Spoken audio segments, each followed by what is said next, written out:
So if you think about that, it's just that stepping stone for growth, whether it's personally or financially, or you get some kind of bump in your profession, it's only going to help you. It's not going to hinder you. I never said AI was perfect, but I'm doing it to help. But I need you to review these notes. I don't want you to just take it and, move it on. We have to review it. And so that's where we also need to think about human beings. We're not going away, right? We need each other, right? So AI is very helpful, but it is not ever going to be 100% accurate. Welcome to KPI Fireside. Our mission is simple: to improve companies and to improve careers through continuous improvement. In every episode, we explore the spark, the moment, the mindset, or the method that ignites real change. Whether you're just starting out or leveling up, you'll find the insights and inspiration to fuel your next improvement. Welcome back to KPI Fireside, a continuous improvement podcast. I am your host, Keith Norris. And today we have a super special episode. We have not just one guest, but we have two. And both of these guests have been on the podcast before, so I encourage you to check out the previous episodes as well. Our guests today are Jennifer Ralston and Tina Agustiady. Tina is a Six Sigma Master Black Belt, author, educator, and respected continuous improvement leader. She has helped major organizations drive Lean, Six Sigma, and operational excellence across numerous industries. And Jennifer Ralston is the CEO and founder of HKPO and the HKPO Veterans Academy. Jennifer is also a Lean Six Sigma Master Black Belt, project management professional, and transformation leader who helps organizations drive operational excellence, sustainable growth, and leadership development. Welcome to the podcast. Thanks for having us. Awesome. It's so great to have you guys back. I really enjoyed our previous episodes. You guys are certainly two of my favorite experts in lean and continuous improvement. I know you guys know each other and you're working on some projects right now. Tina, let me ask you to tell us a little bit about, maybe you can remind us how you got started in lean and tell us a little bit about how you know Jennifer. Yeah, no, absolutely. And Keith, I'll pay you your $20 later. If you've ever heard my story, I started off with Lean Six Sigma as an industrial engineer and got very passionate about it once I started saving companies money. And they even paid for me to get my certifications. And it was just great. And I was on just a wonderful path in my career. And then I realized, wait a minute, this isn't just about continuous improvement and savings. It's also about the culture. And so I really started getting into how important the culture is from what I learned from Toyota. And that's really how I met Jennifer. And I am just honored to be here with her right now. So we go way back. But what happened is I went to the Shingo Institute and I started taking classes based on the cultural element of Lean and Six Sigma, because it's all about the people. And that's where I met Jennifer, and she actually has taught me several of my Shingo classes and certified me. And so her and I just started working on this cultural element and even the woman and empowerment element. And there's so many aspects that just drew me to Jennifer. I feel like she's like my sister in, another life or something. But we started talking about how can we make these improvements but then show people that we're really in it for them. So if you know one thing about me, it's all about kind of the train the trainer. So anytime I train anybody, it's about, I want you to be able to train somebody else. I want you to be able to not just learn this information and keep it inside, but I want you to share it. And Jennifer and I have done that a lot, and we teach a lot together. So I'm going to hand it over to Jennifer and go from there. Jen, let me ask you to just tell us a little bit about how you got your start and maybe from your perspective. Tell us something about your relationship with Tina. Yeah, absolutely. So with my start, it was very similar to Tina's, but I was a pre-med student way back when. I feel like I've forgotten more about that than I remember. And what I didn't like was being on call. So I kind of took my first role in kind of a certification or an inspector role for hospitals. And what I didn't like was just telling everybody, hey, here's everything you did wrong and not helping them fix the problem. So that's when I took one of my first roles as in process improvement as a black belt at American Red Cross. And after many years at Red Cross and then becoming their director of organizational excellence, I decided to start my own business. And so when I started HKPO, yeah, I've had a tremendous honor of meeting many wonderful people, including Tina, and it's just been absolutely wonderful. So one of the things I really, really enjoy is meeting people in class as we teach. And so Tina was one of those people that I was like, wow, I need to really get to know this lady. And she plays pickleball. So, I mean, and she lives in a very warm state. So I have just truly enjoyed getting to know her, working with her. We are very enthusiastic about women in leadership. And we're also becoming very enthusiastic about AI and lean, of course. And so just where we go from here is kind of what we make of that great relationship and how her and I work together going forward. So we're excited about that. Yeah, you both have such great energy and I think good attitudes towards just change in general, which is probably why you're predisposition to enjoy this discipline of continuous improvement. I'm curious, the big thing right now that that's everybody's dealing with is AI. I know you guys have some projects in mind. You're doing some to help people learn more, deal more with AI and continuous improvement. Jen, do you want to take that one and tell us a little bit about where you're going with that direction? Sure, absolutely. Definitely, I'll let Tina chime in too. So, we're actually doing a couple things. We're going to be doing webinars and learning sessions around AI and lean, and we're also adding that to our library. And then we're starting a book on AI and lean, which I'll let Tina talk more about, but we're really trying to make sure we get in front of this topic and we're talking, to our clients about it very regularly. It's not a topic we avoid, but something that we really need to make sure that everybody's leveraging in the right way, and using it to help versus hinder. Tina, you want to add anything about the book? Yeah, it's funny because I watched this commercial the other day and it was like this lady saying, when's AI going to take my job? And, she's vacuuming. When's AI going to take my job? And she's doing the dishes. And that's kind of how I feel about it. It's like, well, wait a minute. When's AI going to take my job? But I will tell you, this is really what made me come over the fence is I had to do an expense report. And if you know anything about me, I hate expense reports more than anything. And I postponed it, but then I was like, this is my money. I need to get paid. So I did my expense report and AI said to me, would you like me to do your expense report for you? And I said, sure. Really thinking this is going to be a mess.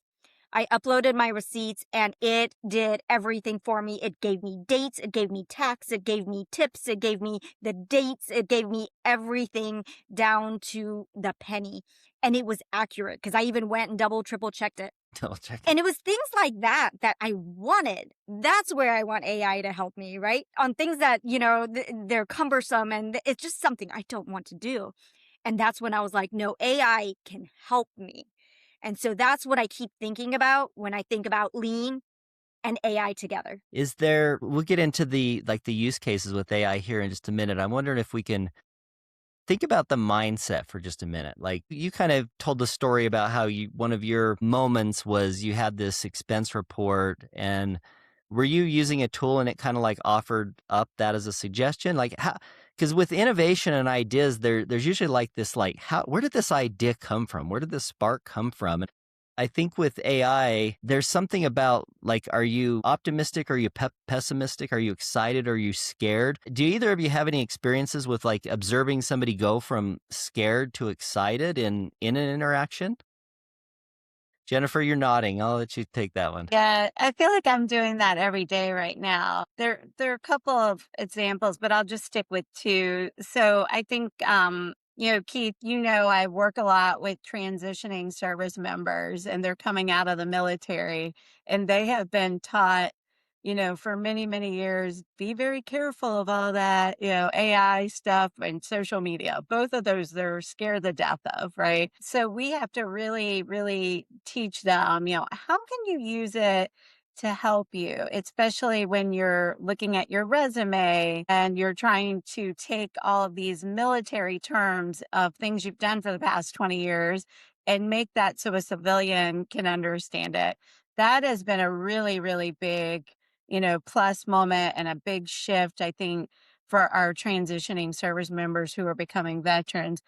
And then the other thing is, I am seeing more and more with like our clients that they are thinking about AI in their strategic planning. Once they really start to get in and they realize, yes, we can make ourselves safe while leveraging AI to make us work smarter, better, faster. It kind of all of a sudden opens up this floodgate of, "Oh, okay, wow." Things like what Tina was talking about. I also hate doing expense reports, Tina, anything related to that, right? I mean, when you can leverage your bot or AI to do that for you, and you just say, "Hey, can you kind of tune this up and fix it so it works," and work better, faster, smarter, that is truly impactful. And I have had 4 clients just recently in this last quarter where they have started to really leverage AI from the point of, having it in strategic initiatives and all taking it to that level, which is great. We can talk about data analysis and some of that in a bit, but it's really a big impact when you start hearing people switch over and thinking, this is how I can be empowered and more impactful. And Keith, I'd love to talk a lot about healthcare, how this space with AI is helping healthcare, not just the healthcare perspectives, but also patients. So I'll give you an example. This literally just happened to me. I had to get just routine blood work and I thought nothing of it. But 2 days ago, I had a pretty heavy workout. I had done some lifting and I had run some hills. I had done some HIIT workouts, but didn't think anything of it. Went and got my blood work done, scheduled a doctor appointment for about a week later. Blood work comes back and my AST was high. And I'm thinking, this doesn't sound right. Something's wrong. What's going on? So I did what everybody should not do, but I put it into Copilot. And I said, these are all my numbers. Please explain what's happening. And then it literally said to me, did you just do a heavy workout? Did you do this? What's your breathing rate? And it said, this is a muscle related incident. And so then when I talked to my doctor the week later, I said, this is, I hate to say, but what Copilot's saying. And she said, I agree. She said, let's rerun your numbers. And we did, after everything had gone down, everything was back to normal. But Copilot actually made me feel better just about putting these numbers in and explaining what was happening. And I was surprised how accurate it was. That's so interesting. I wonder, one of the things with AI is, in some sense, it feels like this completely new thing that's just changing everything, but is going to take away the need for people to learn structured problem solving, the Lean Six Sigma toolbox. So what I have seen so far is that just, whether we're using Copilot or ChatGPT, whichever AI tool, right? What is happening is it's actually helping us to do like our analysis better, faster, and smarter. So again, to me, I've actually just seen, our people that are going through their Lean Six Sigma projects are actually not getting trapped in what we call analysis paralysis, because they can really leverage the AI tools to help them through that. That is where most people get stuck. And if you think about all the data mining, putting groups into, getting all your data categories, if you're looking at like customer complaints or something like that, it's just a tremendous help.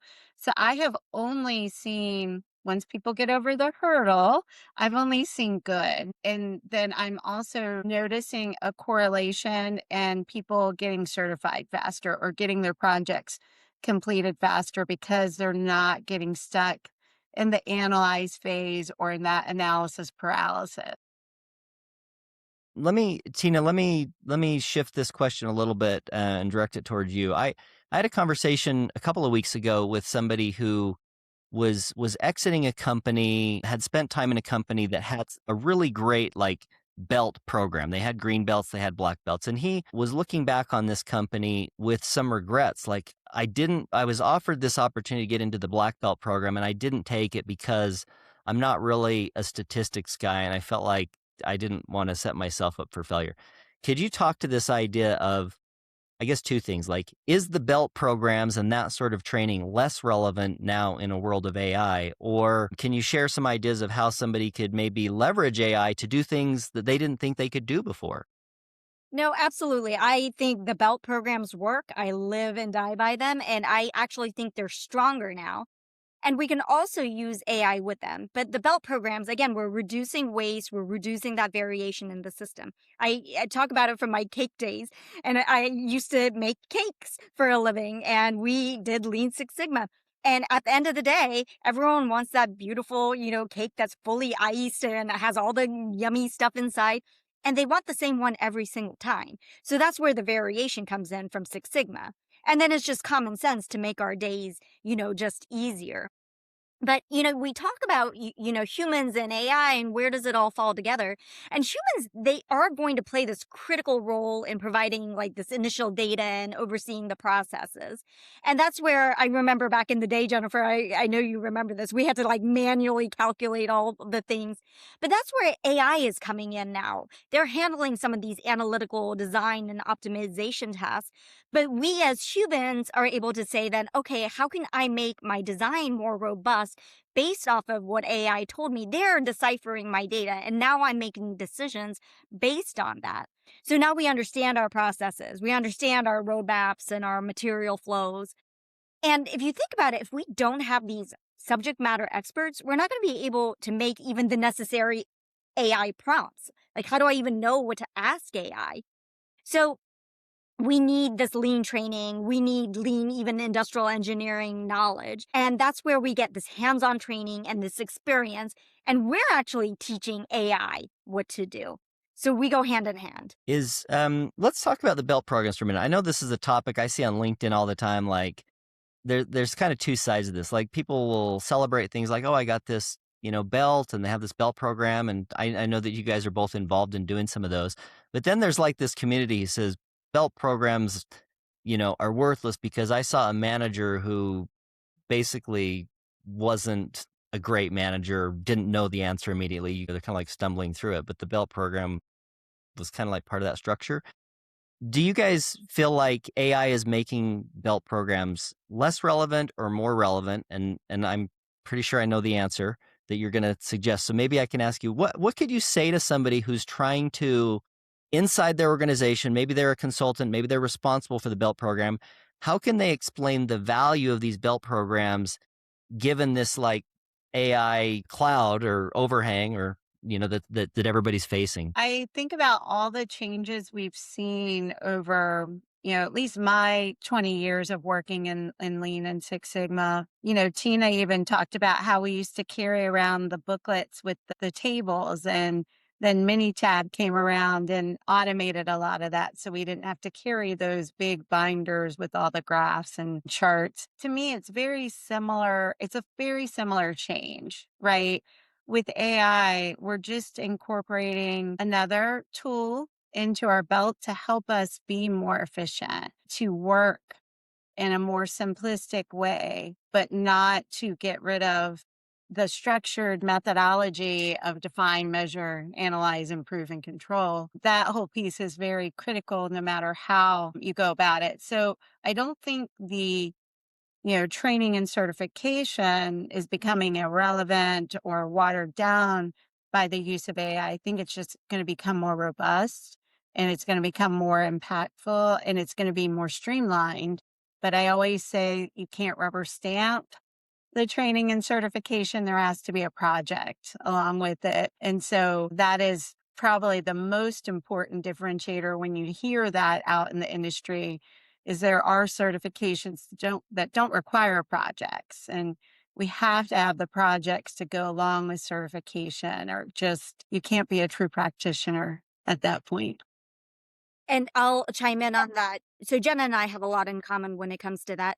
The big thing for me is about the implementation, right? It's all about the implementation. I can give you a piece of paper all day long that gives you a certificate, a yellow belt, green belt, black belt, whatever you want it to say. But I want you to be able to implement it. And I think that's where we are going to continue to be more robust, is the implementation of the projects. I want you to be able to come in and say, this is what I'm going to do in a real life company and how I'm going to make things better. Not just I have this knowledge and I know what sigma means and I know what variation means and I know what a CPK is, but really, how do I make this real life? Okay, so let's drill into this for a minute, because we've just touched on this DMAIC, define, measure, analyze, improve, control, as part of the structured problem-solving process.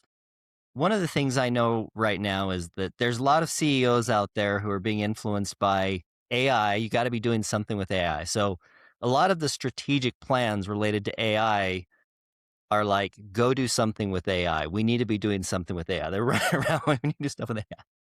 When you guys think about it through the lens of structured problem solving, how might you role play this with me or something? How might you help me turn that into like a real vague thing into something that might be more like an actionable project that we could take on? Have you had any of these conversations with organizations in the past few months about focusing AI on something specific?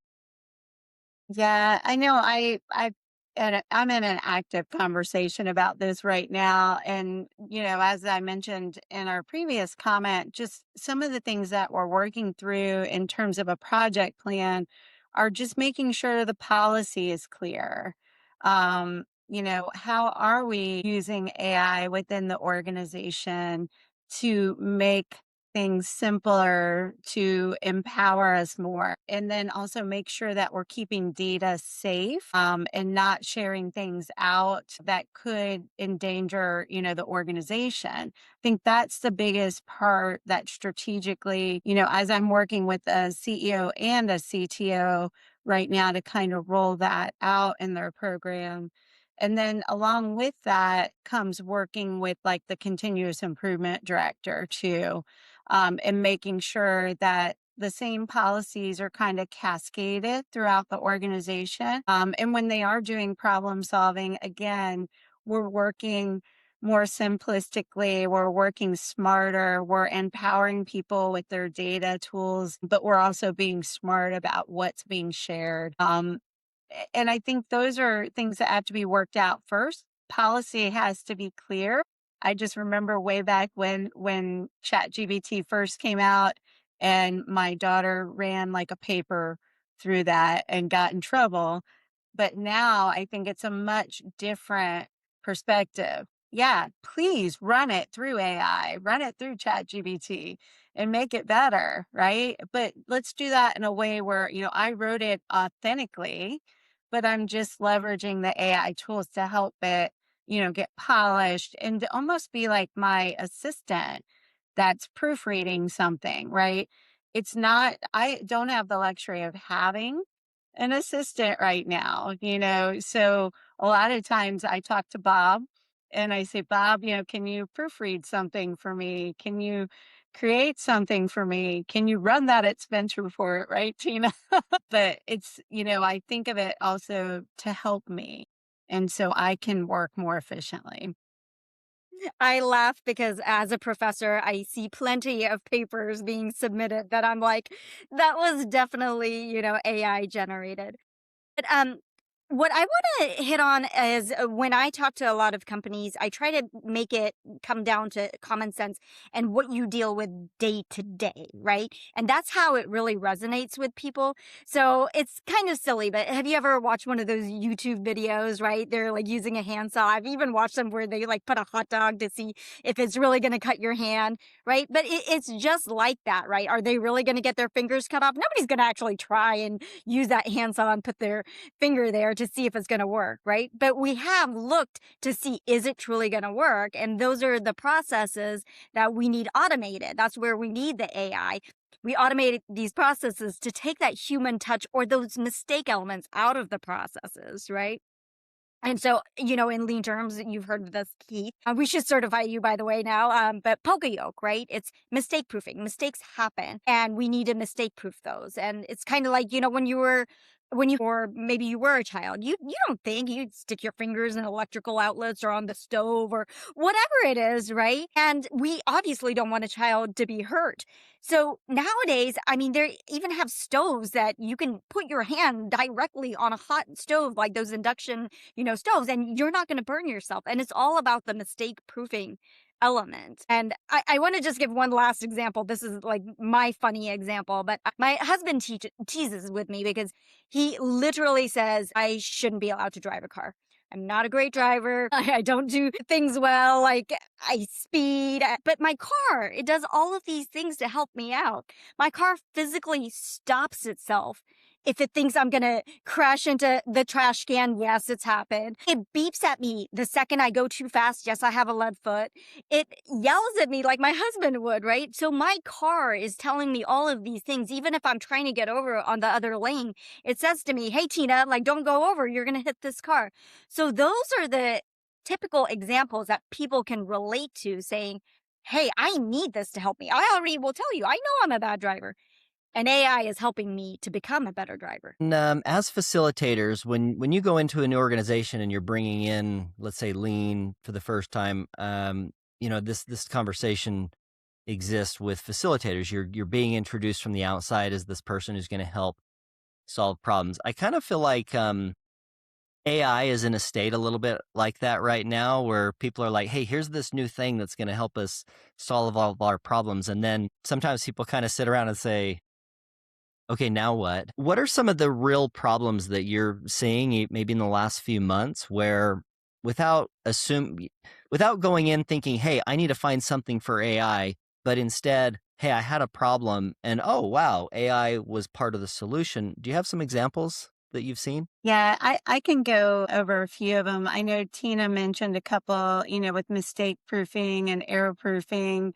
That's probably one of the biggest areas where I'm seeing that can be so helpful, especially, when we think about a manufacturing setting or even in the office environment where we're setting up, some tools and leveraging the different AI technology to help with those processes. Like I mentioned, even how I sometimes will use AI just to proofread some of my work or even check some of my statistical work. It's a very similar type of use for that error proofing, either in the office environment or manufacturing. So that is a big, big part of I think the use of AI in many organizations. And I'll give you an example where we had a company we were working with that was doing this very, very manual review of an Excel spreadsheet. And it was just, when you look at the process, you're like, why are we taking an operator and doing that with this process when we know that we can do some of these checks, right? So that example of just, instead of taking somebody off a production line to do that very manual process, it's the same thing that we think about with any Lean and Six Sigma tool is leveraging AI to help us eliminate waste and variation, right? Or to double check or prevent errors. That to me is the best way of seeing it used in most of the organizations that have started to be brave enough to do it. What about you, Tina? Well, I love what you're saying because this goes into any industry, right? It doesn't matter if it's manufacturing or if it's healthcare or if it's IT. So I personally work in the finance industry. And so I'm thinking about forward thinking. I deal with a lot of clients. And when it comes to their money, I mean, that's a big deal, right? So what we've done is we've explored generative AI and we actually automate some of our customer due diligence where we think about reducing financial exposure, right? We think about high risk customers. We think about being proactive about fraud. That's a huge thing. So, what are the things we can do in the finance industry when it comes to AI? So we actually analyze whether it's public and proprietary data. We generate these risk profiles. So we know who has the most likelihood of fraud or problems or mistakes. We automate background checks across even global markets. And we look at just these key financial risks in common sense terms. So we're still using the humans, but we're using AI to help us with that. And what that's going to do is it's just going to significantly reduce some of the manual research time, right? And it's just going to enhance our robustness of some of these financial decisions because we all know our money is important. We don't want anybody messing with our money. And right now, I will tell you, being in the finance industry, fraud is the number one thing that we talk about. Interesting. So fraud, definitely a form of waste in the Mm-hmm. banking Yeah. space. And nobody wants hallucinations with their bank finances, I can imagine. Yes, it's like Office Space. Nobody wants don't move that decimal point. That one little decimal point will cause a big deal. That's so interesting.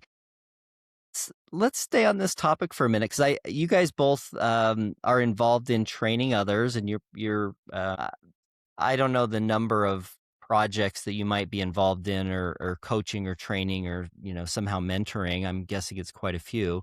Have you seen specific examples of people using AI? And I'll give you one example to kind of start things. And this is actually a feature in KPI Fire. We have a little like problem statement enhance AI thing. And I know that other people have done this too, with not necessarily with KPI Fire, but I'm getting better problem statements because I'm putting in something kind of weak, and then I'm asking AI to think like a master black belt and help me improve this. So that's maybe one example. Are there some others that you've seen kind of maybe through the DMAIC process, or just in projects in general, where you've seen interesting uses of AI? Yeah, Keith, that is a big one for us. Problem statement and goal statement charters in general are coming through a lot better. Again, working smarter, more simplistically, not having to do as many review cycles with your coach, right? That's a huge, huge benefit to me because if puts their problem statement and their goal statement through any of the AI tools, it's going to actually prompt them to remember, don't forget in your problem statement, put what the current state is and how long that has been the current state, 6 months, a year. In your goal statement, it's reminding you to say, where do you want to get with the primary metric? By when, what date, right? So I don't have to say, go revise your project charter and add those things. They're coming through correctly a lot of the times, first time, right? Which is something we like to see a lot, right? And I would say that cascades through almost all the tools, right? They're leveraging what they're seeing out there, examples that are in the different AI tools, whether it's ChatGPT or Copilot, and they're working a lot smarter as they go through the Lean Six Sigma projects.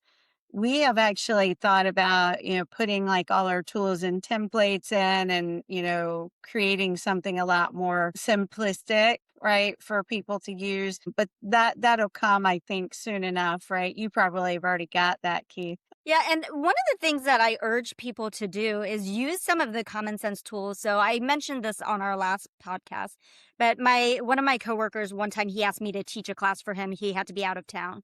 So all of his students came to my class and I actually put the AI feature on Zoom and I taught the class. Afterwards, it gave me a huge summary of what I talked about. And it had due dates, it had what we talked about, it had next steps, it had the summary of what we discussed in class, it had everything. So I sent him the summary and he just wrote me back and he said, did AI create that? And I said, yes. He thought I literally like went and typed it all out. And I said, no, that was all just the Zoom AI assistant. And it was really incredible because it even, like I said, had the due dates. It had all of the things in there. So these are the types of tools that we really need to leverage and think about. What I love actually about Copilot and things like that is you'll type in whether it's your problem statement or whatever it is that you're concerned about, and it will generate questions for you so you can dig deeper. So you can Yeah. ask another question or you can give it more information. So I really urge you to use these tools to help you and really dig deeper. It's interesting. One thing that I find interesting about AI is like this AI thing can do everything, but you still have to, there's still like this, you need to know what to ask for. And I think that's where some of these training courses and again, like right now, oh yeah, AI can teach you to use AI, but I think having somebody that you can go through a learning process with is a very valuable thing. I know you guys spend a lot of time doing that. I wonder if, yeah, that's just an observation, I guess. Jennifer, I think you had something to say on that topic too. Yeah, so we actually do spend a lot of time teaching people, how to leverage the AI tools, whether it's with their data analysis or, as I mentioned earlier, with the resumes. And it is just, it's a coaching process like any of the other pieces. I was going to add on just a little bit. I couldn't help but to go back to this for just a minute, though, where Tina was talking about the use of the summary notes and just like even summarizing meeting minutes and due dates and everything as a project manager, it is a very, very helpful feature that I can't stress enough. That one right there is a big game changer. Even if you're doing like a Kaizen and you're trying to generate your 30, 60, 90-day plan, a lot of that can come from leveraging AI to create those from your recordings on Zoom or whatever it may be. So I can't stress that enough. That is a big, big game winner, in my opinion, for the use of AI because you're not using a lot of your time to then go create all those meeting minutes. I've even noticed, like with I sit on several different board of directors and my secretaries. A lot of them are saying to me now, oh, it's so much easier to take meeting minutes and to capture all the actions and everything. And I'm like, well, yeah, but somebody still has to proofread it and make sure everything wasn't assigned to me. But, we have to still, of course, look at the different what's coming out of AI, right? And make sure it's correct. But it is very, very helpful. I think that's such an interesting insight there. And again, another one of these places where process management professionals with lean experience and value stream mapping can sometimes reframe what's happening with the AI use. Because you mentioned an example where one step in the process, AI has made this thing so much easier. And you might say, like, created more production. Like, it's easier to do this thing. And so now we're like sending all this stuff to somebody else who has to review it. It seems like AI, one of the challenges with AI is it's making some things easier and like maybe creating new places for inventory to pile up inside of our organizations. I think a perfect example of that is if you ever watched the show, it's called The Pit. And this new lady comes in, she's the boss lady, right? And she introduces AI and everyone has to do their clinical notes. And she's like, use AI. And she loves it. But then there's the old school guy. He's like, what? No, we do this by hand and there's errors in AI. And it's just the typical like old school mentality. Do I jump on board with it? And then one of the doctors finds an error and he says, look, there was an error in AI. And she says, I never said AI was perfect, but I'm doing it to help. But I need you to review these notes. I don't want you to just take it and, move it on. We have to review it. And so that's where we also need to think about human beings. We're not going away, right? We need each other, right?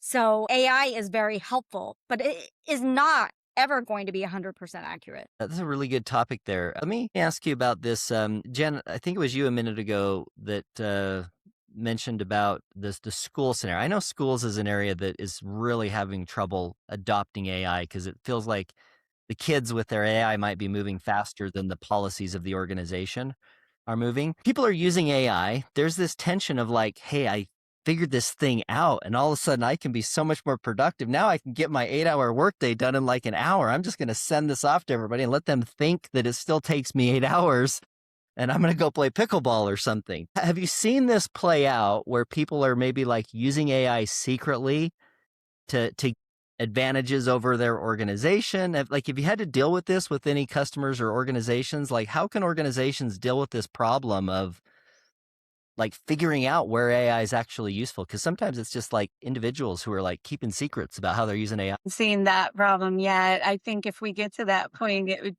probably be a good problem to have, but I haven't seen that yet. I think the scenario with the schools, though, that's one that was really tricky if you think back like 3 years ago, but now they've even gotten a little more lenient with the policies. But I haven't seen, any of that yet where people are like all of a sudden their whole days, freed up because of the use of AI. And I think, if we're using it in the correct way, definitely that's not the intent, right? It's just to help us to work smarter, and a little more impactful. Tina, your example where you talked about your blood work example where you went to the doctor, the expert, and you said, "Hey, here I did this thing with AI and here's what I found." And it seems to me like you probably learned something about, the business of your body and your blood work and everything. This expert probably was able to have that conversation with you a little quicker than if they had to explain this whole thing to you from scratch. So maybe there's a lesson there of when we use AI, again, maybe this is just my pessimistic perspective on this, but I see AI getting used, but not always like people sharing like, "Oh, I used AI for this." And I think it's a good thing to tell people, "Hey, I used AI to come up with this result," because maybe that means you trust it more, maybe that means you trust it less. But I think that's like a useful piece of information to have when you're sharing something the AI created. Well, it's funny that you talk about that because my friends, when I told them this, they thought I was absolutely crazy. She is listening to some computer tell her what's wrong with her body. They literally, to this day, they were like, all right, Tina, yeah, sure, But I was so confident in what I was talking about. And when I spoke to the doctor about it, I even said to her, "Oh, and can you add in this blood test?" And she was sitting there going, "How does she even know what this blood test is?" Right? So it really paid attention, but the more information you give it, the more accurate it's going to be. So it's not like I just gave it two values. I gave it two values. Then I went to my Fitbit and I said, okay, it said my breathing rate was this, but it's normally this. And I gave it all of this extra information. And that's when the confidence interval, we talk about Lean Six Sigma, the confidence interval was much higher. So when I was like explaining it to my doctor, I'm sure this is what happened. My confidence was high because I really had the statistics behind it. So that's where it's important to use AI to our benefit. Are we statistically using it properly? Not just asking it, how should I feel today, right? Jennifer, a minute ago, you mentioned, I want to referring to this idea of ways that Lean Six Sigma, continuous improvement professionals are using AI to do the work of continuous improvement. And I'm thinking sometimes people feel like, gosh, I don't want to make these improvements because if I make these improvements, I might not have a job anymore, right? Like that's kind of one of the fears that I think before AI was still this thing with improvement. When you guys are teaching and training people, do you do anything about that mindset? Like how do you make people feel comfortable with working themselves out of a job, you might say? I think in our industry, that's always a concern, right? For everybody. We have to always kind of address that head on. And so it's the same thing that I think we've always said, which is, with any of these continuous improvement projects, we are trying to eliminate waste and variation so we can free up capacity to focus on what's value add. It's the same exact thing when we talk about the use of AI. That is all we're trying to do. We want to try to, again, I've said it about 4 times, work smarter, work more efficiently, make things more simplistic. And in the end, we should be eliminating non-value add and focusing on what is really providing value. And it's the same thing. AI is doing just that. So to me, that's why it goes so hand in hand with everything we do with Lean and Six Sigma and continuous improvement in general. I'm just now like kind of thinking of all the different ways that, I incorporate it into my day, and sometimes I have even our marketing group. Oh, I'll say, "Can you just put that caption through AI one more time and just see if you can make it more engaging?" And they do, and then it comes back and it's more engaging, but maybe somebody on like a Reddit post calls them out and says, "Oh, did you use ChatGPT for that?" Yeah, we did because we were trying to do what was more engaging. And by the way, it caught your attention, didn't it? So, when we think about that, yes, we should be more transparent. Are we seeing, if I think about marketing ads, are we seeing more and more marketing ads that you can tell, yeah, it's AI generated? but it's the same thing on all of them. They're very much, marketing ads that are AI generated are very eye catching, if you think about that, because they're thinking about what's going to grab the viewer's attention. So I think people are becoming more vocal about using AI, being more transparent about it.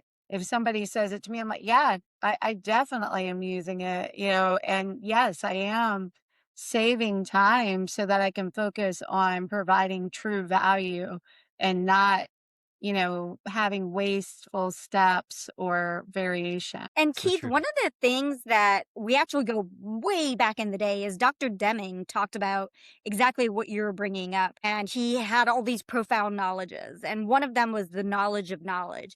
And he wanted people to be able to share the knowledge they had. And he said exactly what you said.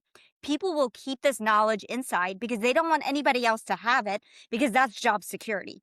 And he said, no, I want to take that barrier away from people. I want people to want to share best practices and think about how to make things better. So Dr. Deming really spoke about that. And so we know that we have one famous saying that we bring to all of our students and all of our colleagues and coworkers with them. What's in it for me, right? Right off the bat, the first thing we ask people or tell people, what's in it for me? So if we're going to a class and we're doing a problem solving session, first thing we're going to say is, tell me what's in it for you. How can I make your day easier? And that's what it's all about. Are you struggling to ignite real change in your continuous improvement program? Firestarter is your field guide. Real stories, proven strategies, no fluff. Get it now on Amazon. Along those lines, do you have a story that you could tell, maybe somebody that you trained or somebody that you certified, where they came back to you and said, hey, I'm really glad I had that on my resume? Like, is this something that can help your career prospects going forward? I will say Yeah. 100%, but I'll let Jen speak to that more. Yeah, we will both scream from the mountaintops 100%. But, we had a big hiring event yesterday. So this is really fresh on my mind for the nonprofit, for the Veterans Academy. And all of those transitioning service members are becoming black belts or green belts. And I do know, when I go and I look at, what are the top things that hiring managers are looking at, and you go and you look at that verbatim, top 10, if you go in and look, problem solving is right in that top 10. I think it was at number 3. Don't quote me on that. But I know for a fact when our service members have it on their resume, it does make a big bump in them getting through the screening process. I also know, even with a lot of our clients and the various companies that we've had the privilege of working with, that when people go for promotion, it definitely helps them. Or if they're going for that next job, it does help. So 100%. And I think Jack Welch said it the best, right? That all of his managers he required to be at least green belts. I do think that carries forward in really world-class organizations because they know the value of problem solving. And that's really, what we're talking about here with any of this is problem solving, right? And Keith, we have a real life scenario. So a couple of weeks ago or months ago, you had Nick Belcher come on. And let me tell you how I met him. He's one of my great use case scenarios. He was one of my students. And he was like, no, Tina, I want to implement this, like really implement this. And so him and his team sat on a few calls with me. I talked to them about the things that they needed to do. And he has created this culture at Carrier Enterprises throughout many states and really put it into play. So it's that implementation I spoke about, but he's just a great use case that took it from one class and spread it to an entire company across cities, states, all over the place. Excellent. And Nick was a prior podcast guest. I forget the episode number, but definitely worth listening. Great stories from, if I remember correctly, Nick spent some time at Toyota and had some really interesting stories. A great example. Yeah, that's a wonderful one. Thanks, Tina. Yeah, I'll echo that. Having a green belt or having a black belt alone is not necessarily enough. And I'm not trying to say that anybody with one of those should automatically be considered for your job. Like, you still need to do your due diligence. But it is one of those things that can clear some hurdles, right? Like, okay, maybe it's a high school diploma, maybe it's a college degree. If you've ever worked with somebody who's a really good green belt or black belt, like they're trained in structural problem solving, I can tell you from having that experience, you really don't want to work with anybody who hasn't been through that, because it's just such an easier way to solve very difficult problems. Both things like, even just like things that you might otherwise attribute to like personality projects, like communication problems. When people understand how to communicate, there's so many good lessons in there. So I just want to echo a ton about the good work that you guys are doing in just teaching and training people inside your specific companies, broadly on LinkedIn, and in your training and consulting. So yeah, thank you on behalf of all of the employers out there and hiring managers and supervisors and just team members who get to work with some of those people. It's really a great skill to have, certainly. Keith, and what I will leave you with, which Jen and I believe in thoroughly, is lean is common sense. This is all just common sense. It's making your day easier and better and faster. And so you can do the things you want to do more. Yeah.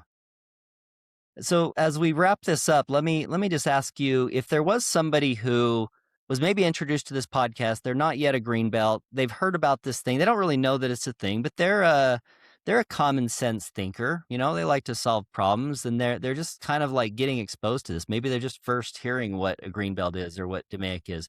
What would you say to somebody who is working in a company that has access to these programs that they haven't yet taken advantage of? Tina, I'll let you go first. No, absolutely. What I think you can do if you're at corporate America is really look into your tuition reimbursement, because a lot of companies have that involved. And I will tell you, I am firsthand an example. When I graduated college, I couldn't get a job. Why? I didn't have any experience. Nobody wants to hire anybody without any experience. So I asked my dad to pay for the certification, and he said, okay. And I am telling you, I put that on my resume, a green belt, and all of a sudden I had phone call after phone call. So I truly believe in this because I've done it firsthand. I've seen it firsthand. I believe in this very thoroughly. And if you get a chance, definitely go to the HKPO website and check out all the different offerings that we have. With that, Jen, I'll hand it over to you. Yeah, it's kind of a family thing for us too. So I was just thinking about this the other day. All of my children are black belts. My husband is a black belt. My father's a master black belt. Yeah, whenever I work with like high school students and they're interning for HKPO, I offer them at least a yellow belt. We offer yellow belts for free to all veterans. To me, it's just if you can get that jump start to problem solving, which is one of those really sought after skills. If you can go after green belt or black belt within your organization, you should definitely do that. I talk a lot about that too on some of I call them our short mashups on YouTube. I talk about, why become a green belt. It's just such great growth for each individual to kind of seek how they can get to that next level. So it's just, to me, it's common sense, to get that basic problem solving skill under your belt. And if you can do that within the organization you're working with, or you can get tuition reimbursement, or if you're in the military and you can use cool funds, do it, because it's just going to help you to better yourself down the road. My kids always laugh at me when I say to them, come on, when I was saying this to them, finish up your black belt training, all that. My son is active Army right now. He's enlisted and he's finishing his up. He's like, Mom, I'm going to do it because I know that also might mean betterment for myself. He may even get promotions out of it. So if you think about that, it's just that stepping stone for growth, whether it's personally or financially, or you get some kind of bump in your profession. It's only going to help you. It's not going to hinder you. So definitely take advantage of the programs if they're offered to you within your organization. And if you're a veteran, definitely reach out to us and let's get you a yellow belt for free. And, Awesome. this starts early. Keith, I've told you before that I went and taught to my elementary school, my kids' elementary school. Everything I learned about lean, I learned in first grade. I truly I love believe it. in this. And every elementary kid in my school over here that my kids go to know what lean is. I love that. It's so great. You guys are so awesome. I really appreciate you joining us here on the podcast and sharing so much wisdom and insights. And I love the stories as well. Is there anything else you guys would like to share with our audience about your future projects, ways to connect with you? Anything else that you want to share with us before we wrap up today? I think we'll definitely make sure that we share the course information on our upcoming AI and Lean program and the webinar. And we'll definitely share the book information for AI and Lean as well. And you can always reach out to us on LinkedIn. We love having followers and we love supporting people, mentoring people. So feel free to reach out to us. Definitely. Absolutely. You guys, again, thank you so much for joining us here today. You guys are such a pleasure. I really enjoy our conversations. For our listeners, if you'd like to suggest a guest, ask a question, or give us any ideas for episodes or content, you can reach out to me, Keith C. Norris, on LinkedIn. And this concludes this episode of KPI Fireside, a continuous improvement podcast. If you've enjoyed today's episode, be sure to add a comment, like, follow, subscribe on all the socials. You can share the podcast with friends and colleagues who are as passionate about continuous improvement as you are. And until next time, keep driving progress and sparking change. This episode is brought to you by KPI Fire, the all-in-one platform for continuous improvement. With KPI Fire, you can align strategy, drive execution, and engage your people. So whether you're leading a team or driving enterprise-wide change, KPI Fire helps you deliver real results. Learn more at www.kpifire.com.